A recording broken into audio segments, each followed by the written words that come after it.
Want to do one other quick video, just talking about in my end of year list the band Squid, an updated of sorts, but the Brixton bands have been sort of in and out of my playlist the last few weeks. There's three bands that I know of. One of them is Squid. That one, the Squid album from 2021, their album Bright Green Field.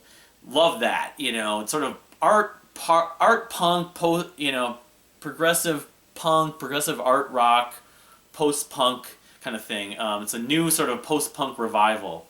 But the other two are a band called Black Country New Road, who had an album out last year, debut album, called what's it called again? I forget now.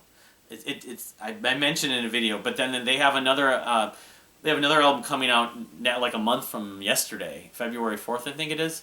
And I'm going to do my preview video and I'll talk about that. But then the band Black Midi also. All three of them, have moments. I mean, I'm kind of ranking them. I almost rank them in that order, but it's good to see, and I've been kind of consumed by those, and then Bruno Pernadas over the last few weeks, and some others that I've been checking out. But yeah, today I'm going to put up on the Dream Theater forums the final retro albums of the year for 2020, the last one. Then I'm going to attack the playlist thing. So hopefully in the next week or two, if time allows, and this mouse we're dealing with doesn't compromise my time to do this, my ability to do this, I'll be starting to post those playlists, and maybe I'll go over them. Maybe I'll go over just like 10 songs or something like that if I can find the physical copies. I don't know. But yeah, it should be fun. The 2021 was the retro albums of the year, and 2022 is going to be the retro playlists of the year. So retro singles of the year, songs of the year. So yeah, that's kind of another one, another announcement or kind of rehash about some of the stuff I've said recently.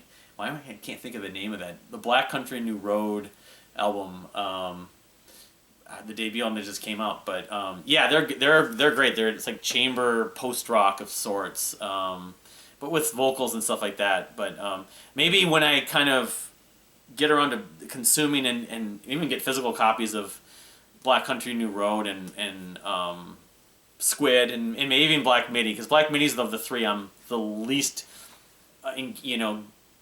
engaged by, but I'm actually starting to warm up to them somewhat. I'll do a special on the new Brixton area. Brixton's in the part of the UK. I'm not sure in London, like a suburb of London. I'm not sure where it is exactly geographically in the UK, but they're all from, I guess, Brixton. I also kind of wonder about bands like A Formal Horse, and there was like one other. Specifically, A Formal Horse, at least, who's a prog band from the UK. It was relatively new, been around like the last 5, 6, 7, 8 years. I wonder if they've ever done a gig with where A Formal Horse is from, relative to where Brixton and these other bands have played. They're not the same, but in that sense, they're progressive. They would actually do well in a bill together. So that stuff's coming up, and of course, I still need to make the slideshow and do the 2022 preview video if when the time finally allows. I've been way too distracted by this mouse or population of mice that we've got, unfortunately, here, that my evening activities and trying to watch stuff has been compromised to an extent. But hopefully that gets resolved soon and we can get going. And we're all trying to stay healthy and avoid getting COVID, because we're seeing more and more people getting COVID right now. It's a little worrisome. I'm kind of preparing for the fact I probably will eventually get COVID, but I will have my pneumonia vaccine. I have all three shots, and I take vitamin D3 every day. Plus, I also had very mild. I only had a sore arm on those vaccines, so my odds of having a bad case of it are pretty low. But I just don't know. And I'm diabetic and have a blood clot in my leg. I'm more vulnerable than some people, unfortunately, in that sense. So anyway, but thank you for watching. Yeah, I'm curious on what do you think of the Brixton bands, and what are your, again, give me some of your anticipated albums for 2022. I'd love to see them. Thanks. Bye.